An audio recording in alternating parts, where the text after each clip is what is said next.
என்னன்னா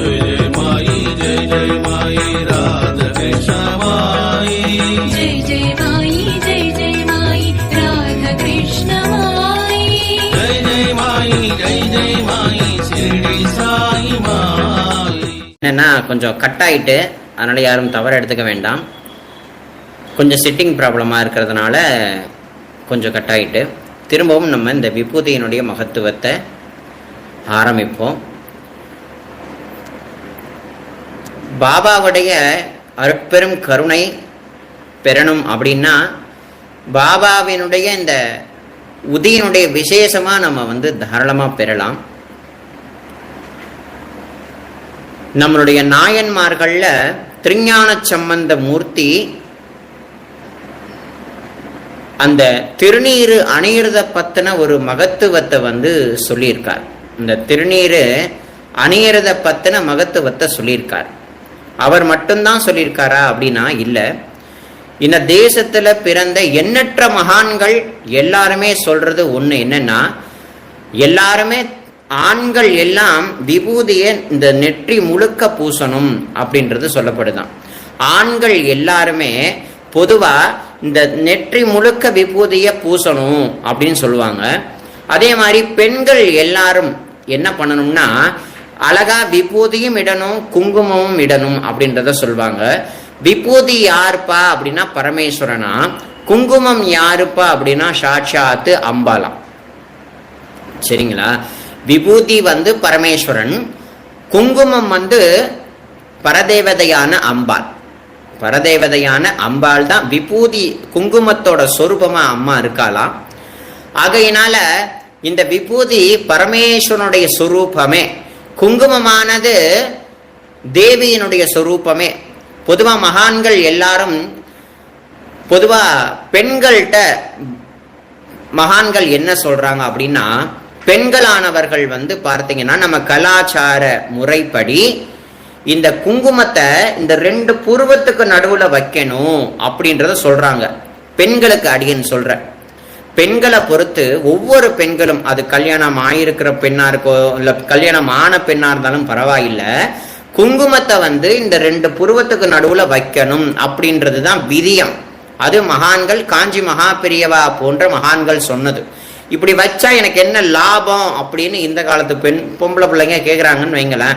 அவர்களுக்கு காஞ்சி மகா பெரியவா என்ன சொல்றார் அப்படின்னா, இந்த 2 புருவத்துக்கு நடுவுல அந்த குங்குமத்தை வைக்கிறச்ச அம்பாள் ஆனந்தப்படுவாளாம். ஏன் அம்பாள் எங்க இருக்கா அப்படின்னா, இந்த 2 புருவத்துக்கு நடுவுல லலிதா பரமேஸ்வரியா அம்பாள் வீட்டில் இருக்காளாம். இந்த புருவத்துக்கு நடுவுல அப்படி வீட்டில் இருக்கக்கூடிய அந்த அம்பாளுக்கு நம்ம குங்குமத்தை வச்சா லலிதா சகஸ்ரநாமத்தை சொன்ன பலனை அந்த அம்பாள் கொடுத்துருவாளாம். அப்ப பெண்களுக்கு ரொம்ப துர்லபமான அநேக விஷயங்களை கொடுத்துருக்காங்க மகான்கள். அதே போல ஆண்களுக்கு இந்த விபூதியை நெற்றி நிறைய பூசணும் அப்படின்றது சொல்லப்படுது. ஆனா இந்த காலத்து பசங்களும் சரி பெரியவங்களும் சரி அழகா இந்த விபூதியை நெற்றி நிறைய யாரும் இட்டுக்கிறதே கிடையாது. டீசென்ட் பாக்குறாங்க. அவங்க ஏதாவது நினைச்சிருவாங்களோ இல்ல இவங்க ஏதாவது நினைச்சிருவாங்களோ இல்ல ஒருவேளை நம்ம சாமியார்னு எல்லாரும் பேசிடுவாங்களோன்ற பயத்திலேயே எல்லாருமே நெத்தியில ஒழுங்கா குங்குமமும் வச்சுக்கிறது இல்ல, ஸ்டிக்கர் போட்டு எல்லாரும் வச்சுக்கிறோம். பெண்களானவங்க ஸ்டிக்கர் போட்டுக்கு தான் முக்கியத்துவம் கொடுக்குறோங்களே தவிர வாஸ்தவத்துல ஸ்டிக்கர் போட்டு நல்லது கிடையாதுன்றாங்க மகான்கள். ஸ்டிக்கர் போட்ட வச்சா சுபிக்ஷம் கிடையாதான். எல்லாரும் லைவ்ல கேக்குறீங்க, கேளுங்க. இந்த ஸ்டிக்கர் போட்ட இங்க நெத்திக்கு பூர்வத்துக்கு நடுவுல வச்சா நல்லதே கிடையாதான். எதுப்பா நல்லதுன்னா குங்குமத்தை வச்சாதான் நல்லதுதான். அப்ப நாங்க ஸ்டிக்கர் போட்டு வைக்கலாமா வேண்டாப்பா அப்படின்னு கேட்டீங்கன்னா, ஸ்டிக்கர் போட்டு உங்க விருப்பம் வைங்க, வேண்டான்னு சொன்னாலும் கேட்க போறதில்ல, வைங்க. இந்த புருவத்துக்கு மேல வைங்க, இந்த புருவத்துக்கு நடுவுல குங்குமத்தை வச்சுங்க. ஆண்களானவங்க நெற்றி நிறைய விபூதிய பூசுங்க. சரிங்களா? அந்த நெற்றி நிறைய விபூதிய பூசினா அதனுடைய தாத்பரியமே வேற. புரியுதுங்களா? அந்த விபூதியினுடைய மகத்துவத்தை பத்தி நாயன்மார்கள், எண்ணற்ற மகான்கள், காஞ்சி மகா பெரியவா போன்ற மகான்கள், சித்த மகா புருஷர்கள் எல்லாருமே விபூதியினுடைய மகத்துவத்தை சொல்லியிருக்காங்க. எல்லாத்தையும் தாண்டி சாட்சாத்து பரமேஸ்வரனே அவருடைய திருமேனியே விபூதி சாம்பலால தான் அவருடைய திருமேனி இருக்குமா. தன் உடம்பு முழுக்க விபூதிதாரியா இருப்பாராம் சாட்சாத் பரமேஸ்வரன். தத்தாத்திரேய சுவாமியும் அப்படிதானா, தன்னுடைய சரீரம் முழுக்க விபூதியாவே இருக்குமா. அவ்வளவு மகத்துவம் வாய்ந்ததான் இந்த விபூதி சாம்பல் அப்படின்றது அவ்வளவு உயர்ந்ததான பொக்கிஷம். அந்த பொக்கிஷத்தை தான் நம்ம பாபா தன்னை நாடி வரக்கூடிய அநேக அநேக பக்தர்களுக்கு வாரி வழங்கி இருக்கார். ஆனா அதை நம்ம சுயநலத்துக்காக தான் பயன்படுத்துறோம். அதுல இருக்கக்கூடிய தாத்பரியத்தை நினைத்து பார்த்து நம்ம பூசுறோமானா கிடையாது. பாபா என் பையனுக்கு வேலை கிடைக்கணும், பாபா என் பொண்ணுக்கு கல்யாணம் ஆகணும், இப்படிதான் நினைச்சு பூசுறமே தவிர அந்த விபூதி என்ன சொல்ல வருது, அந்த விபூதினுடைய மகத்துவம் என்ன, பாபா ஏன் தன்னை நோக்கி வரக்கூடிய அத்தனை அடியார்களுக்கும் விபூதிய அள்ளி அள்ளி தன் கையினால கொடுத்தார் அப்படின்றத நிறைய விசேஷங்களை இப்ப நம்ம குறிப்பிட்ட நேரத்தில் பார்க்க போறோம். இந்த விபூதியினுடைய மகத்துவத்தை சொல்றதுக்கு முன்னாடி கபீர்தாசர் பாபாவுடைய முன்னாடி இருக்கக்கூடிய அவதாரம் அப்படின்னு சொல்லப்படக்கூடிய அவதாரம் கபீர்தாசர். இந்த கபீர்தாசர் உடைய அபங்கம்னா பாபாவுக்கு ரொம்ப பிடிக்கும். பாபாவுக்கு எது பிடிக்கும் எல்லாரும் கேட்குறீங்களே. கபீர்தாசர்னா ரொம்ப பிடிக்கும். கபீர்தாசருடைய அபங்கம்னா ரொம்ப பிடிக்கும். ஆனா அந்த அபங்கத்துல ஒரு அபங்கம் எல்லாருக்கும் தெரியுமானா தெரியாது. கபீர்தாசர்னா யாருன்னே யாருக்கும் தெரியாது. அப்பேற்பட்ட கபீர்தாசர் ஒரு அபங்கத்துல அவர் என்ன பாடுறார் அப்படின்னா, எனக்கு பாட தெரியாது, ஆனா அதோட அர்த்தத்தை சொல்றேன், எல்லாரும் கேளுங்க. இந்த உலகமே, அதாவது இந்த உலகத்துல ஒரு பெரிய காடு இருக்கான். இந்த உலகத்துல பெரியதான காடு இருக்கான். அது என்ன காடாம்? பெரிய சுடுகாடாம், பெரியதான சுடுகாடாம். அந்த சுடுகாடு எங்க இருக்குன்னா இந்த உலகமே சுடுகாடாம். இந்த உலகமே சுடுகாடா இருக்கான். எப்படிப்பா சொல்ற அப்படின்னா, நம்ம எல்லாரும் கீழே நிக்கிறோமா, நேற்று போனதெல்லாம் நேற்று போன பிணங்களாம், வாழ்றதெல்லாம் நாளைய பிணங்களாம் அப்படின்றது அவருடைய தத்துவார்த்தம். அதுதான் சத்தியமும் கூட. பட்டினத்தார் சுவாமிகள் நடைப்பயணமா ஒரு ஊர்ல போயிட்டு இருக்காரு. ஓன்னு ஒரு பிணத்தை வச்சுக்கிட்டு ஒரு ஊரே அழுதுகிட்டு இருக்கு. அப்படி அழுதுகிட்டு இருக்கும் பொழுது பட்டினத்தார் சுவாமி உயர்ந்ததான மகான், நம்ம தமிழ்நாட்டில் பிறந்தவர், அவரும் அந்த குடும்பத்தோட சேர்ந்து ஓன்னு அழுகுறார். சுத்தி இருக்கக்கூடிய ஆசாமியெல்லாம் அந்த சாமியை பார்த்து கேட்டுச்சு, ஏன் சாமி எங்களுக்கு தான் ஆசா பாசம் இருக்கு, நாங்க அழுகுறோம்னா நீங்க எதுக்கு சுவாமி அழுவுறீங்க, நீங்க எதுக்கு சாமி அழுவுறீங்க அப்படின்னு சொன்னாக்கா, நீங்க எல்லாம் போனவன் நினைச்சு அழுவுறீங்க, நானா நீங்க போறீங்களேன்னு நினைச்சு அழுவுறேன் அப்படின்னாராம். புரியுதுங்களா? நீங்கெல்லாம் போனவன் நினைச்சு அழுவுறீங்க, நீங்கெல்லாம் போறீங்களே நினைச்சு நான் அழுவுறேன். வாழ்க்கையில எதை அடையணுமோ அதை அடையாம நீங்கெல்லாம் போறீங்களே, உலகத்திலேயே காண கிடைக்காத மனித பிறவி பகவான் கொடுத்திருக்கான். அந்த பிறவியை நீங்க அலட்சியப்படுத்தி அதை ஒண்ணுமே இல்லாம நீங்க ஆக்குறீங்களேன்னு வருத்தப்பட்டு அழுதாராம் பட்டினத்தார் சுவாமிகள். அத மாதிரி கபீர்தாஸ் மகாராஜ் இந்த உலகத்தையே சுடுகாடு, இன்னைக்கு நிக்கிறவன் நாளைக்கு இல்லை, நாளைக்கு இருக்கிறவன் நாளானைக்கு இல்லை, இதுதான் அற்புதமான விஷயம்ங்கிறத கபீர்தாசர் சொன்னார். அந்த சுடுகாட்டுல, இந்த உலகமாகிய சுடுகாட்டுல கருப்பு கலர்ல ஒருத்தன் மாட்டிக்கிட்டான், வசமா மாட்டிக்கிட்டானா. இந்த உலகத்துல ஒருத்தன் வசமா மாட்டிக்கிட்டானா, அவனுக்கு கருப்பு கலர்ல ஒரு ரிப்பன் கட்டியிருக்கான். அந்த ரிப்பன் என்னவா? மாயையாம். அந்த ரிப்பனுக்கு பேரு மாயையாம். அந்த கருப்பு கலர்ல கட்டிட்டாக்கா ஒண்ணுமே தேயிலையாம். அவன் நவந்து போறானா, பெரியதான அருவி ஓடுதான், சோனு மலை கொட்டுதான். அந்த மலை என்ன தெரியுமா? மதம் ஆச்சரியம். நான் யாரு தெரியுமா அப்படின்னு சொல்றோம் இல்லையா? நமக்கு சில நேரத்துல அகங்காரம் வந்துச்சுன்னா, என்ன போய் அந்த ஆள் அப்படி சொல்லிட்டானே, நான் எப்படிப்பட்ட ஆள் எனக்கு தானே தெரியும் அப்படின்ற மாதிரி நிறைய விஷயங்கள் மனசுல கற்பனை பண்ணிக்கிட்டு, என்னமோ 1000 வருஷம் வாழ்ற மாதிரி கற்பனை எல்லாம் பண்ணிக்கிட்டு நம்ம வாழ்ந்துகிட்டு இருக்கோம். நாளைக்கு இருப்ப போறோமா இல்ல அடுத்த நிமிஷம் இருக்க போறோமா நமக்கே தெரியாது. அந்த மாதிரி மதம் ஆச்சரியம், திமிரு. அந்த நதி ஓடுதில்ல, அது என்ன நதியா? எப்ப பார்த்தாலும் நான் நம்ம சொல்றோமே, அகங்காரம். அந்த அகங்காரத்துக்கு நீளமே எல்லையே இல்லையாம். அந்த எல்லை இல்லாம நதி ஓடிக்கிட்டு இருக்கான். அந்த நதியை தாண்டி எப்படியோ அந்தாண்ட போயிட்டானா, போனா பெரிய மலையாம். அந்த மலை என்ன மலையாம்? காமம் குரோதம் அப்படின்னு சொல்லக்கூடிய மலையாம். இதை எப்படியோ அவன் தாண்டி வந்துட்டான். ஆனா காமம் குரோதம்ங்கிற மலையை அவனால தாண்டவே முடியாதான்.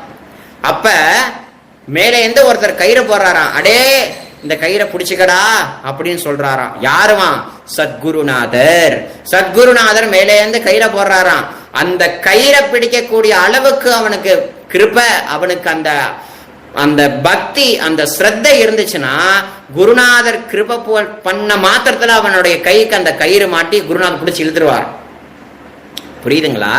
அந்த மாதிரி பாபான்னு சொல்லக்கூடிய உயர்ந்ததான பரம்பொருள் நமக்கு உதின்னு சொல்லக்கூடிய கயிறை கொடுத்துருக்கு.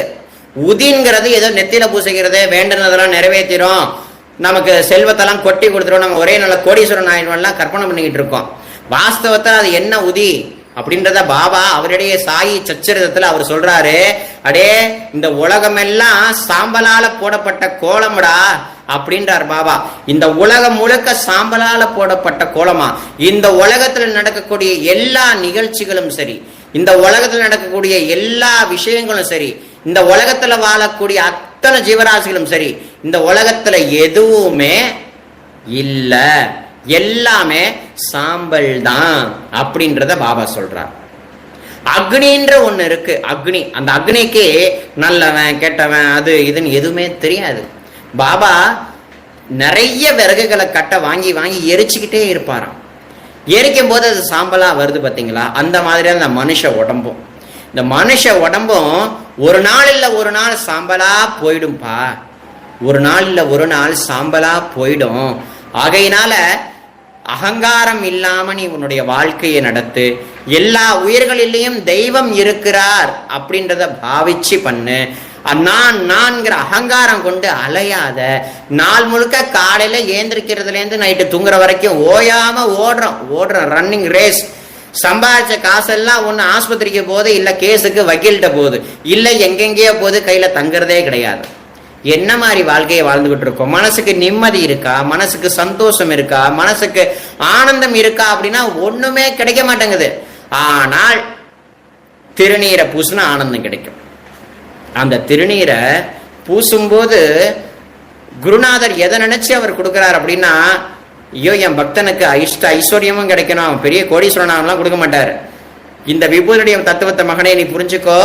இந்த உலகத்துல நீ பார்க்கக்கூடிய எதுவும் உன்னோடது இல்ல, நீ உன்னோடது நினைக்கக்கூடிய எதுவும் உன்னோடது இல்ல, நீ உன்னோடது நினைக்கிற இந்த உடம்பும் உன்னோடது இல்லப்பா, ஒரு நாள் இல்ல ஒரு நாள் விட்டுடும் அப்படின்றார். ஒண்ணு இந்த உலகம் இருக்கும், நம்ம போயிடுவோம், நம்ம இருப்போம், இல்ல நம்மளை விட்டு இந்த உலகமே போயிடும். இதுதான் இந்த விபூதியினுடைய மகத்துவம் அப்படின்றத சாட்சாத் குருநாதரே நம்ம எல்லாருக்கும் சொல்லி கொடுக்கிறார். இந்த விபூதியில 2 விதமான ஐஸ்வர்யம் இருக்கு. இந்த விபூதி 2 விதமானது. ஒண்ணு நம்மளுடைய பிரார்த்தனைகளை நிறைவேற்றும், நம்மளுடைய நோய்களை குணமாக்கும். 2 என்னன்னா பிறவி பிணியை அறுக்கும். நம்ம பந்தத்துல சிக்கிக்கிட்டு இருக்கோம் இல்லையா, உறவுகள்ல, அந்த உறவுங்கிற பிடிமானத்தை அது அறுக்கும். சாஸ்வதமாகிய மோட்சத்தை கொடுக்கக்கூடிய வல்லமை அந்த விபூதிக்கு இருக்கிறத பாபா தன்னுடைய அடியார்களுக்கு சொல்லி கொடுத்துக்கிட்டே தான் இருக்கார். இந்த நிமிஷம் வரைக்கும் சொல்லி கொடுத்துக்கிட்டே தான் இருக்கார். அப்பேற்பட்ட விபூதியினுடைய மகத்துவத்தை நம்ம தெரிஞ்சுக்கணும் அப்படின்னா பாபாவுடைய லீலா விபூதின்னு சொல்லக்கூடிய அவருடைய லீலைகளை நம்ம உணரணும். அந்த லீலைகளை நம்ம உணர்ந்தா தான் அதை நம்ம நல்லா அனுபவிக்க முடியும். சரிங்களா? அந்த விபூதி என்னப்பா, விபூதியில சாம்பல் தானப்பா, அதுல என்னப்பா இருக்கு அப்படின்னு நீங்க கேட்டுடலாம். ஒரு மகா முனிவர் வந்துகிட்டு இருக்கார். வரும் பொழுது ஒரு கிராமத்துக்குள்ள வரார். அந்த கிராமத்துல இருக்கக்கூடிய ஒரு பிராமண குடும்பத்து பெண்ணு, ரொம்ப வருஷம் குழந்தை பாக்கியமே இல்ல. அந்த சுவாமி நேரா போய் அவ வீட்டு வாசல்ல நிக்கிறார். அம்மா எனக்கு கொஞ்சம் சாப்பாடு போடுன்றார். அந்த அம்மா சாப்பாடு போடுது. அதுக்கு பதிலா இவர் என்ன கொடுக்கிறாருன்னா விபூதி அள்ளி கொடுக்கிறார். இதை நீ நல்லா நெத்தியில போட்டுக்கமா, தீர்த்தத்துல கலந்து குடிமா, உனக்கு நல்ல ஆண் குழந்தை பிறக்கும்னு ஆசீர்வாதம் பண்ணிட்டு போயிடுறார். ஆனா அந்த அம்மா என்ன பண்ணுச்சு, பக்கத்து வீட்டுக்காரிய கூப்பிட்டு, அடியே இங்க வா, இதோ சாமியார் வந்தாரு, சாப்பாடு கேட்டாரு, நான் சாப்பாடை போட்டேன், கை நிறைய விபூதியை கொடுத்தாரு, விபூதியை பூசிக்கன்கிறாரு, தீர்த்தத்துல போட்டு குடின்றாரு, இதை குடிச்சா குழந்தை பிறக்குமாடி அப்படின்ற சந்தேகத்துல பக்கத்து வீட்டுக்காரிய கேட்க, அவ என்ன சொல்லட்டா, இதை மாய மந்திரம் பண்ணி வச்சிருக்க போறாரியா, அதனால நீ என்ன பண்ற, குப்பை குழியில போய் கொட்டி விட்டுடு அந்த விபூதின்னு சொல்லி அந்த விபூதியை குப்பையில போய் கொட்டிட்டா அந்த பிராமண பொண்ணு. பயந்துகிட்டு ஒரு உண்மையான சாதுவோடைய அந்த சாநித்தியத்தையே நம்மளால புரிஞ்சுக்க முடியலையே, பாபாவை நம்ம எப்படி புரிஞ்சுக்க முடியும்?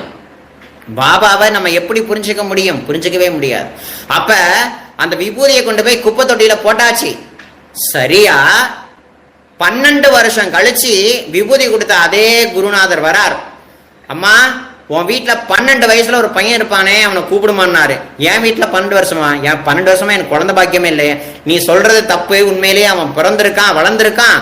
அப்படி எங்க பிறந்திருக்கான்னா பிறகு ஓ கோரக்நாத் அப்படின்னு தான் அந்த குருநாதர் கூப்பிட்டார். குப்பையிலேருந்து எழுந்துச்சு வந்தாராம். குப்பையிலேருந்து கோரக்ஷநாதர்னு சொல்லக்கூடிய சித்தர் அழகா எழுந்திரிச்சு வந்திருக்கார். ஒரு விபூதி ஒரு மகானுடைய கையினால கொடுக்கறச்ச அந்த குருநாதர் தன்னுடைய சக்தியே கொடுக்கிறார். ஒரு நம்ம பாபா ஒருத்தருக்கு வாழைப்பழம் கொடுக்கிறார் அப்படின்னா தன்னுடைய சக்தியே கொடுக்கிறார். அதாவது நம்ம வாங்கிட்டு போறது ஒரு சாதாரண ஒரு மாம்பழமோ இல்ல பலாப்பழமோ இல்ல ஒரு வாழைப்பழமோ நம்ம வாங்கிட்டு போகும்போது, ஆனா அது குருநாதருடைய சன்னிதானத்துல உயிர்ததான சக்தி வாய்ந்ததா அது மாறிடுது. அந்த குருநாதருடைய திருவடி பட்டன் சனத்துல அது குருநாதனுக்கு சமமாவே மாறிடுமா. குருநாதருடைய சாநித்தியம் அப்படியே அந்த பழத்துல இருக்குமா. அந்த பழத்தை நம்ம சாப்பிட்டா ஆத்மார்த்தமா முறையில சாப்பிட்டா, சும்மா குருநாதர் கொடுத்தா நான் சாப்பிட்டேன்னா ஒண்ணும் கிடைக்காது. பாவத்தோட குருநாதர் எச்சி பண்ணி கொடுத்திருக்கார். குருநாதருடைய சொரூபமே அமிர்தம், குருநாதருடைய வாக்கே அமிர்தம், குருநாதருடைய எச்சிலே அமிர்தம். அந்த அமிர்தத்தை நாள வந்த இந்த வாழைப்பழமும் அமிர்தமா பாவிச்சு நம்ம சாப்பிட்டோம்னால்தான் நமக்கு அந்த அமிர்தமான சக்திகள் கிடைக்கும். ஆனா நம்ம என்ன பண்றோம், ஏதோ பாபா கொடுத்தாரு பாபா பிரசாதம் அப்படி நம்ம அலட்சியமா சாப்பிட்றதுனால நமக்கு ஒண்ணுமே நடக்கிறது கிடையாது, நமக்கு எதுவுமே லபிக்கிறது கிடையாது. புரியுதுங்களா? இப்ப கதைக்கு நம்ம வருவோம். என்ன கதை அப்படின்னா, பாபாவுடைய லீலா வினோதங்கள் சுமந்த ஒரு அற்புதமான கதைகள். பொதுவா என்னிடத்துல ஒரு வெளிநாட்டுல ஒரு அம்மா, அந்த அம்மா பேர் எனக்கு கொஞ்சம் மறந்துட்டு, அந்த அம்மா எனக்கு ஃபோன் பண்ணி மெனக்கட்டு ஃபோன் பண்ணி, சாயி நான் பாய்ஜாபாய் அம்மா மாதிரி, பாபா என்னுடைய குழந்தை மாதிரி, ஆனா எனக்கு பாபா எல்லாம் பண்றாரு, ஆனா இதை மட்டும் பண்ண மாட்டாரு. என்னுடைய பையனுக்கு கொஞ்சம் உடல்நிலை சரியில்லை, அவனுக்கு நான் எவ்வளவோ விபூதியை கொடுத்து பார்த்துட்டேன், விபூதியை கொடுத்தேன், ஷிரடியிலேருந்தெல்லாம் உதவி வரைச்சி கொடுத்தேன், ஆனா ஒண்ணுமே நடக்கல, ஒண்ணுமே நடக்க மாட்டேங்குது சாய் அப்படின்னு அடியன் அந்த அம்மா என்கிட்ட சொன்னாங்க. அதுக்கு அடியன் பதில் சொன்ன, பாபாவுடைய விபூதிக்கு சாநித்தியம் என்னைக்குமே இருக்கு. நம்மளாம் என்ன நினைக்கிறோம்னா, ஷிரடியிலேருந்து வர்றதுதான் பாபாவோட உதி, நம்ம ஊர்ல பாபா கோயில இருக்கிற உதிலாம் உதி கிடையாதுன்னு நம்ம நினைச்சுக்கிட்டு இருக்கோம். அது முட்டாள்தனம். ஷிரடியிலேருந்து வரக்கூடிய உதியில தான் மகத்துவம் இருக்குன்னு நம்ம நினைக்கிறோமே, அது முட்டாள்தனம். என்னப்பா அப்படி சொல்லணும்னா உண்மைதான். நம்ம ஊரு பாபா கோவில்ல நம்ம பாபாவுடைய புனிதமான சன்னிதானத்துல தர்பார்ல கொடுக்கக்கூடிய விபூதியில பாபாவுடைய மகத்துவம் பரமசத்தியமா இருக்கு. அது அனுபவிச்சங்களால மட்டும்தான் உணர முடியும். ஷிரடியிலேருந்து வரக்கூடிய உதியில மட்டும்தான் மகத்துவம் இருக்குன்னு நம்ம நினைக்கிறோம். இதனால ஷிரடி உதிக்கு மகத்துவம் இல்லைன்னு சொல்ல வரல, பூர்ணமே மூலமே அதுதான். ஆனா அந்த மூலம் நமக்காக புறப்பட்டு நம்ம ஊர்ல உட்கார்ந்துருக்கே பாபாவா, அந்த பாபா உட்கார்ந்து இருக்காருன்னா அந்த பாபாவுடைய சன்னிதானத்துல கொடுக்கக்கூடிய விபூதிகா இருக்கட்டும், பூவா இருக்கட்டும், பழமா இருக்கட்டும், அன்னதான பிரசாதமா இருக்கட்டும், அனைத்துக்கும் பாபாவுடைய சாநித்தியம் பூர்ணமா இருக்கதான் செய்யும். பாபாவுடைய பூர்ணமான சாநித்தியம் இருக்கதான் செய்யும். ஆனா அதை சாநித்தியமா நம்ம உணர்றோம்னா சுத்தமா உணர்றது இல்லைங்கிறது தான் வருத்தப்பட வேண்டிய விஷயம். நம்மள நிறைய பேர் என்ன பண்றோம், நிறைய கோவில்களுக்கெல்லாம் போறோம், ஐயர் கொஞ்சம் விபூதி கொடுக்குறாரு, நெத்தியில பூசிட்டு அப்படியே ஓரமா கொட்டி விட்டுட்டு வந்துடுறோம். பாதி அருள் தான் கிடைக்கும், மீதி அருள் கிடைக்காது. ஒரு ஒரு ஒரு ஐயர் பிரசாதம் கொடுக்கறாருன்னா அதை பூர்ணமா ஏத்துக்கணும், வீட்டுக்கு எடுத்துட்டு வந்துடணும். அதை பாதி இங்க பூசி பாதி இப்படி கொட்டிட்டு வந்தா பாதி அருள் தான் கிடைக்கும், மீதி அருள் எப்படியா கிடைக்கும்? நம்ம வாழ்க்கையில ஒண்ணுமே கிடைக்காது. பாபாவுடைய புத்திக்கு அவ்வளவு மகத்துவம், அவ்வளவு சாநித்தியம் இருக்கு. இந்த உலகத்துல குணப்படுத்தாத நோய்கள் அத்தனையும் அது குணப்படுத்தும். ஆனா அந்த அம்மாவுக்கு குணமாகல என்கிட்ட சொல்லும் பொழுது நான் அடியேன்னு தான் சொன்னேன், சாநித்தியம் இல்லாம நமக்கு இன்னும் பக்தி வேணும், இன்னும் பாவம் வேணும். பக்தியோடையும் பாவத்தோடையும் நம்ம நெத்தியில பூசினாதான் அது பலிக்கும். அதுக்கு எக்ஸாம்பிளா அடியேன்னு ஒரு கதை சொல்றேன். இது சாயி சச்சரிதத்துல பாபாவுடைய உதின்ற மகத்துவத்துல இருக்கு இந்த கதை. ஒரு முறை ஒரு பக்தனுடைய மகளுக்கு பிளேக் ஜுரம் ஏற்பட்டுட்டு, அப்படி ஏற்படுற சமயத்துல என்ன பண்றது ஏது பண்றதுன்னு அந்த ஆளுக்கு தெரியல. அப்ப நானா சாஹேப் சாந்தோர்கர்கிட்ட தான் பாபாவோட உதி இருக்குன்னு யாரோ சொல்ல, அவர் எப்படியாவது நானா சாஹேப் சாந்தோர்கரை பார்த்து பாபாவோட உதியை வாங்கி என் பொண்ணுக்கு பூசி என் பொண்ணை குணப்படுத்தணும்னு ஓடி வரார். லெட்டர் எழுதுறார். லெட்டர் எழுதிட்டு போஸ்ட் பண்றதுக்கு வந்தா வழியில நானா சாஹேப் சாந்தோர்கரை பார்த்துட்டார். பார்த்து நமஸ்காரம் பண்ணி, என் பொண்ணுக்கு ரொம்ப சீரியஸா இருக்கு, முடியல, பிளேக் வியாதின்றாங்க, தாங்க முடியல எனக்கு, என் பொண்ணுக்கு பாவாட விபூதி இருந்தா குடியா சாமி அப்படின்னு சொல்ல நானா சாஹேப் சாந்தோர்கிட்ட விபூதியே இல்லை. ஆஹா, என்னடா பண்றது, விபூதி இல்லையே அப்படின்னு நினைச்ச நானா சாஹேப் ஒரு சனந்தான் என்ன தெரியுமா பண்ணாரு, படிச்சிருப்பீங்க, டக்குனு கீழே குனிஞ்சாரு, மண் அள்ளினார். அவர் எங்க நிக்கிறாரோ அந்த இடத்துல மண் அள்ளினார். மண் அள்ளி அப்படி நெஞ்சோட வச்சு குருநாதர் கிட்ட, குருநாதா, ஒரு பக்தர் என்னை தேடி வரும்படியா நீ அனுகிரகம் பண்ணியிருக்க, ஆனா இந்த நேரம் பார்த்து என்கிட்ட உதி இல்லை, ஆனா அந்த உதியா பாவிச்சு நான் நிக்கிறேன, எந்த இடத்துல நிக்கிறேனோ அந்த இடத்துல உன்னுடைய சாநித்தியம் இருக்கும், அந்த இடத்துல இருந்து எடுக்கிற இந்த மண்ணுல அந்த விபூதியினுடைய மகத்துவம் இருக்கும். அந்த விபூதியை இப்ப என்னுடைய மனைவியுடைய நெத்தியில நான் பூச போறேன், என் மனைவியுடைய நெத்தியில பூசுறேன், அதனுடைய கிருப்பைய அந்த சின்ன குழந்தையுடைய நெற்றில நீ பூசும்படி கிருப்பை பண்ணி அந்த குழந்தையுடைய சரீரத்துல கூடிய பிளேக் ஜுரத்தை நீக்குப்பா அப்படின்னு மனசார குருநாதர் கிட்ட உருகி பாபாவை பிரார்த்தனை பண்ணி நானா சாஹேப் சாந்தோர்கர் அப்படியே டர்ன் பண்ணி திரும்பி அப்படியே விபூதியை தன் மனைவியோடைய விபூதியில கொடுத்திருக்காரு. அதை பேக் பண்ணி இந்தாயாவும் பொண்ணுக்கு கொண்டு போய் குளிர் எத்தியில பூசலாம் சொல்லல, அப்படிலாம் சொல்லல. நானா சாஹேப் சாந்தோர்கர் தன்னுடைய மனைவியுடைய நெத்தியில பூசினதுக்கு அங்க பழிச்சது எங்க, அந்த தேடி வந்த நபருடைய பொண்ணு பொழைச்சா. அப்ப நம்ம விபூதியை இடும் பொழுது நானா சாஹேப் சாந்தோர்கர் போல பாவ பக்தியில பூசணும். நானா சாஹேப்னா முதல்ல யாருன்னு நமக்கு தெரியணும். அது தெரிஞ்சிருக்கோமா? தாஸ்கனுபதி மகாராஜ் பத்தி தெரிஞ்சிருக்கோமா? அவர் என்ன மாதிரி பாபா கிட்ட பக்தி பண்ணாரு தெரிஞ்சிருக்கோமா? ராதாகிருஷ்ணமயமா என்ன மாதிரி உருகி பாபாட்ட பக்தி பண்ணா தெரிஞ்சிருக்கோமா? எதையுமே நம்ம ஒழுங்கா தெரிஞ்சுக்கிறது இல்லை. தெரிஞ்சிக்காததுனால தான் எனக்கு அது பலிக்க மாட்டேது, எனக்கு இது பலிக்க மாட்டேது நம்ம புலம்புறமே தவிர, அவர்கள் என்ன பக்தி பாவத்தோட வாழ்ந்தாங்க, பாபாவோட ஒன்றிணைஞ்சாங்க, அதே பக்தி பாவத்தோட தான் நம்மளும் நம்ம நெற்றியில பூசணும் அப்படின்ற சிந்தனை என்னைக்கு நமக்கு வருதோ அன்னைக்கு தாயா அந்த பாபாவோட விபூதியினுடைய மகத்துவம் உயரும். அது வரைக்கும் நம்ம பண்ற பக்தியெல்லாம் நடிப்பு தான். உண்மையா நம்ம பக்தி பண்றோமா அப்படின்னு நம்ம ஆழமா யோசனை பண்ணி பார்த்தோமா அப்படின்னா, நம்ம நடிக்கிறோமா இல்ல உண்மையான பக்தி பண்றோமா அப்படின்னா, நம்ம படிக்கிறோம் அவ்வளவுதான்.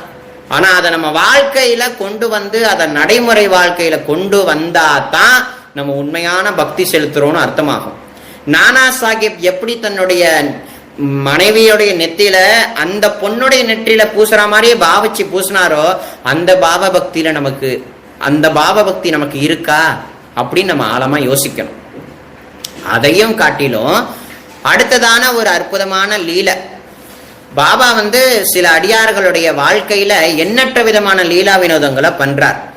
அப்படி பண்றச்ச பாபாவுடைய பரம பக்தர்கள்ல பல பேருடைய வீடுகளுக்கு பாபா தேடி போயே உதியையும் தீர்த்தத்தையும் கொடுத்திருக்கார். பாபாவுடைய வீட்டுக்கே தேடி போய், அதுல ஒரு அடியவருடைய வீட்டுல அவருடைய மனைவிக்கு ரொம்ப முடியாம வலி தாங்க முடியல, எலும்புருக்கி நோய். ஒவ்வொரு விதமான பக்தர்களுக்கும் ஒவ்வொரு விதமான நோய் வரதுனால அதை தாங்க முடியாம அந்த அம்மா தவிக்கிறார். பாபா அப்படி ஊதி தடனா கிட்டத்தட்ட 400-500 கிலோமீட்டர் தூரத்துல பாபா இருக்காரு, எப்படா பாபாட்ட போறதுன்னு அவங்க தவிக்கிறாங்க. ஆனா பாபா அவங்க வீட்டு பக்கத்துல கூடிய ஒரு போஸ்ட் மரத்துட்டு நின்று அந்த வீட்டை ஆளை கூப்பிட்டு, இந்தா உதி போய் என் பொண்ணுக்கு கரைச்சி கொடு, இந்தா தீர்த்தம் என் பொண்ணோட வாயில ஊத்து அப்படின்னு சொல்லி பாபா கொடுத்துருக்காரு. அப்ப அவங்க எப்படிப்பட்ட தேடுதல்ல இருந்திருக்காங்க. பாபா ஷிரடிக்கு போனா பாபாவோட உதி கிடைக்குமே, என் பொண்ணை என்னுடைய மனைவியை எப்படியாவது காப்பாத்தி இல்லாமேன்னு சொல்லக்கூடிய அந்த பதைப்பு, அந்த உருகக்கூடிய பக்தி, அந்த பக்திக்கு கட்டுப்பட்டு பாபா ஷிரடியிலேருந்து ஓடி வந்துடுறாரு. அந்த மாதிரி பக்தி நமக்கு இருக்கா அப்படின்றது ஒரு பக்கம் யோசிக்கணும். இதை போல இன்னொரு லீலா, இதை ஆல்ரெடி உங்க எல்லாருக்கும் தெரிஞ்சிருக்கும். நம்ம பாபாவுடைய பரம பக்தர் நானா சாஹேப் சாந்தோர்கர் அவர்களுடைய மகளுக்கு பிரசவ வலி தாங்க முடியாம பாவம் பொண்ணு தவிக்கிறா. முடியலையே பாபான்னு தவிக்கிறா அந்த பொண்ணு. அதுக்கு மேல அவங்க அம்மா அப்பா நானா சாஹேப் சாந்தோர்கரும் அவங்களுடைய மனைவி தவிக்கிறாங்க. விஷயம் என்னன்னா பாபாவோட உதி இல்லை. அந்த நேரம் பார்த்து நானா சாஹேப் சாந்தோர்கர் யாருக்கோ அந்த உதியை கொடுத்துட்டார், கடைசியில உதி இல்லை. இந்த நேரம் பார்த்து பாபா ஷிரடியில தவிக்கிறார். ஐயோ என் பொண்ணுக்கு வலிக்குதே, ஐயோ என் பொண்ணுக்கு வலி தாங்க மாட்டாளேன்னு சொல்லி அந்த நேரம் பார்த்து பாபகீர்னு சொல்லக்கூடிய பக்தர் பாபா இந்த மாதிரி நான் ஜல்கான் போகணும், என் ஊருக்கு ஜாம்நேர் போகணும், நான் ஜல்கான் போகணும், எனக்கு கிருப்ப பண்ண, நான் போயிட்டு வரேன்னு கேட்க, நீ என்ன பண்ற, ஜாம்நேர்ல இறங்கி நானா சாஹேப் சாந்தோர்கர் வீட்டில் போயிட்டு நீ நல்லா இருக்கியான்னு ஒரு வார்த்தை பேசி நீ உன் ஊருக்கு போ, இந்த விபூதியை நிறைய அள்ளி தரேன், நானா சாஹேப் வீட்டில் கொடு, 2வது பாபாவோட ஆர்த்தி பாட்டை கொடுக்குறேன், அதையும் கொண்டு போய் கொடுன்னு சொல்லி, பாபா என்கிட்ட இருக்கிறதோ 2 அண்ணா தான், அதை வச்சுட்டு நான் ஜால்னா வரைக்கும் தான் போக முடியும், அதுக்கு மேலே ஜாம்நேர் போவே முடியாது பாபா, நீ போ, உனக்கு தேவையான எல்லா ஏற்பாடுகளையும் அல்லாஹ் ஏற்படுத்துவார், ஹரி பண்ணுவார், நீ போ அப்படின்றார். இவரும் ஒரு உண்மையான பக்தியோட பாபா சொன்ன வார்த்தைக்கு கட்டுப்பட்டு நேரா போறார். நைட்டு 2:30 மணிக்கு இறங்குறார். 2:30 மணிக்கு இறங்கி, இந்த நேரத்தில் பாபா வந்து யாரோ உதவிக்கு யாரோ அனுப்புறேன்னாரு, யார் அனுப்ப போறாருன்னு தெரியலையே, இந்த வழியில யாரு நமக்கு வழிகாட்டுறது அப்படின்னு சிந்தனை பண்ணிக்கிட்டு இருக்காரு.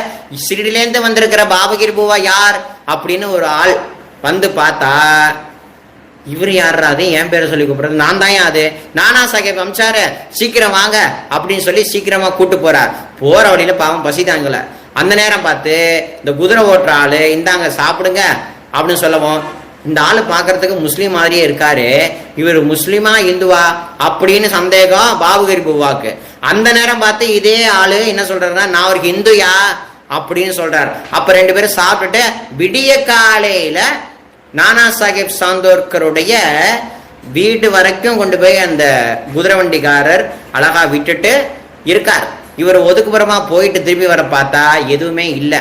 சரி, நானா சாஹேப் சாந்தோர்கர் வீட்டுக்கு போய் உதி கொடுத்தாச்சு. உதியினுடைய பிரபாவமா அந்த பொண்ணுடைய வயிற்று வலி தீர்ந்து அழகான குழந்தையை ஈன்றெடுத்தார். அதுக்கப்புறம், எங்கேயா டோங்கா நீ அமிச்சிங்க, எனக்கு ரொம்ப நன்றி நானா சாஹேப், நீங்க மட்டும் சரியான நேரத்துல டோங்கா அனுப்பல அப்படின்னா நான் ரொம்ப பதபதச்சு போயிருப்பேன், எனக்கு ரொம்ப கஷ்டமா போயிருக்கும் அப்படின்னு தயங்குறார். நான் எங்கேயா, நீ வரதே எனக்கு தெரியாதையா, நான் இப்படியா உனக்கு குதிரை வண்டி அனுப்ப முடியும் அப்படின்னு சொல்ல, இப்ப யாருதான் அமிச்சா அப்படின்ற தோன்ற நினப்புல பாபா உள்ளுக்குள்ள வந்துட்டார். அப்ப பாபாவோட வேலை தான் இது, பாபாவுடைய வேலை தான் இது.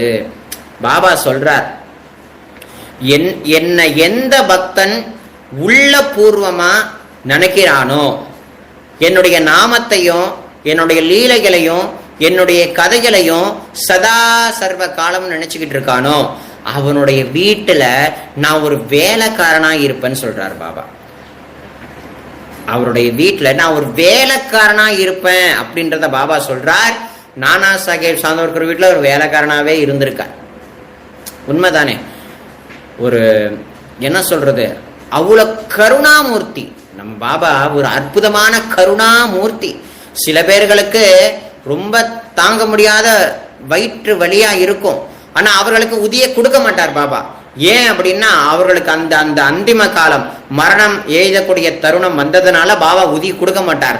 சில பேருக்கு உதி கொடுத்து கேட்காமலே போயிருக்கு. எவ்வளவோ ட்ரை பண்ணுவீங்க, எவ்வளோ பேர் இப்போ இந்த லைவ்ல பார்க்குறீங்க, எத்தனையோ பேர் நீங்கள் அந்த உதியை என்னவா பாவிச்சு கொடுக்குறச்ச சில நேரத்தில் அது பலன் இல்லாமலே போயிருக்கும். ஆனால் பலன் இல்லாமல் போயிருக்கோன்னு நினைக்கிறத விட அந்த பலனால தான் சில விதமான நிகழ்ச்சிகள் உங்கள் வாழ்க்கையில் நடந்திருக்கும். விபூதிக்கு என்னைக்கும் பிரபாவமோ மகத்துவமோ போவாது. அதை எடுத்து பயன்படுத்தக்கூடிய நம்மளுடைய சுபாவமும் நம்மளுடைய பாவமும் தான் முக்கியமே தவிர, என்னைக்கும் பாபாவோட விபூதி தான். அந்த பாபாவுடைய விபூதிக்கு அவ்வளவு ஒரு மகத்துவம். இப்ப நாராயண ராவ்னு சொல்லக்கூடிய பக்தருடைய நண்பனுக்கு தேள் கடிச்சிட்டு, கையில தேள் கடிச்சிட்டு, தேள்கடி தாங்க முடியாம தவிக்கிறார். அந்த ஆளு தவிக்கும் போது நாராயண ராவ் வந்து தேடுறார் உதி. ஐயோ, பாபாவோட உதி இருந்தா சீக்கிரம் குணமாயிடுமேன்னு தவிக்கிறார். விபூதி கிடைக்கல. பார்த்தா பாபாக்கு கீழே ஊதுபத்தியினுடைய சாம்பல் இருக்கு. அந்த சாம்பலை எடுத்து, பாபா என்னுடைய நண்பனுக்கு இந்த மாதிரி தேள் கடிச்சிட்டு இந்த சாம்பலை வந்து உன்னுடைய உதியாவே நினைச்சு நான் பூசுறேன், என் நண்பனை நீ காப்பாத்து, அந்த வழியிலேருந்து அவனுக்கு நிவாரணம் கொடுன்னு சொல்லி பூசினார். பூசின வேகத்துல அழகா அது நின்னுட்டேன். அப்ப நம்மளும் அந்த பாவத்துல நாராயண ராவ் அப்படின்னு சொல்லக்கூடிய பக்தருக்கு என்ன மாதிரி ஒரு பாவத்துல அவர் பூசி விட்டாரோ, அதே மாதிரி பாவம், அதே மாதிரி பக்தி, அதே மாதிரி பூர்ணமான விசுவாசம், இது இருந்தா தான் நமக்கும் பலிக்கும், இல்லைன்னா பலிக்காது. இதுதான் விஷயம். அந்த பாவத்தோட இருக்கணும். நிறைய பேர் நம்மள என்ன பண்றோம், பாபா தான் என் உசுரு, பாபா இல்லைன்னா நான் இல்லை அப்படின்னு சொல்றோமே தவிர அவர் சொன்னதை நம்ம என்ன கடைப்பிடிக்கிறோம்? அவர் சொன்னதை நம்ம என்ன கடைப்பிடிக்கிறோம்? எதையுமே ஒழுங்கா கடைப்பிடிக்க முடியலையே. தடுக்க முடியாத இந்த மாயை நம்மளை விடாம அடிச்சு துரத்திக்கிட்டே இருக்கே. டெய்லி அவரோட பூஜை ரூம்ல, அவர் வீட்டுல, உங்க வீட்டுல இருக்கக்கூடிய பூஜை ரூம்ல 1/2 மணி நேரம் உங்களால உட்கார முடியுதா? முடியலையே.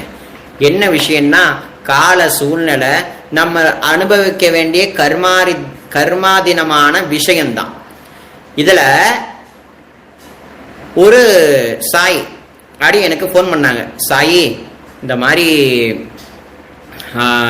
நான் எங்கள் வீட்டில் பாபா கும்பிட்றேன், ஆனால் என்ன தவிர எங்கள் வீட்டில் இருக்கிறவங்க யாருக்கும் பாபாவை பிடிக்கல, பாபாவையும் பிடிக்கல, அவருடைய பேரை சொன்னாலே என்ன எல்லாரும் திட்டுறாங்க, எனக்கு ரொம்ப கஷ்டமாக இருக்குது, நான் ஒரு குழந்தைய வச்சுக்கிட்டு என் வீட்டுக்கார வச்சுக்கிட்டு ரொம்ப கஷ்டப்படுறேன், சுற்றி இருக்கிறவங்க எல்லாரும் என்ன தப்பு தப்பாக சொல்கிறாங்க, நான் நல்லது பண்ணுறேனா கெட்டது பண்ணுறேனா அப்படின்னு அந்த சாய் என்கிட்ட கேட்குறாங்க.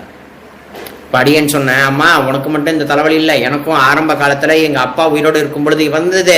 என்னை எல்லாரும் ரொம்ப திட்டினாங்க. போய் அந்த சன்னியாசியை கும்பிடுறிய, அந்த பக்கிரிய பிச்சைக்காரனை கும்பிடுறிய, அவன் ஒரு துறவி, அவன் ஒரு சன்னியாசி, ஒரு சாமியாரு, அந்த ஆளை கும்பிட்டினா நீ அந்த மாதிரியே சன்னியாசியை விடு, சாமியாரை போயிடுவ, அந்த ஆளை கும்பிடாத, நீ ராமனை கும்பிடு, நீ கிருஷ்ணனை கும்பிடுன்னு என்கிட்ட சொன்னாங்க.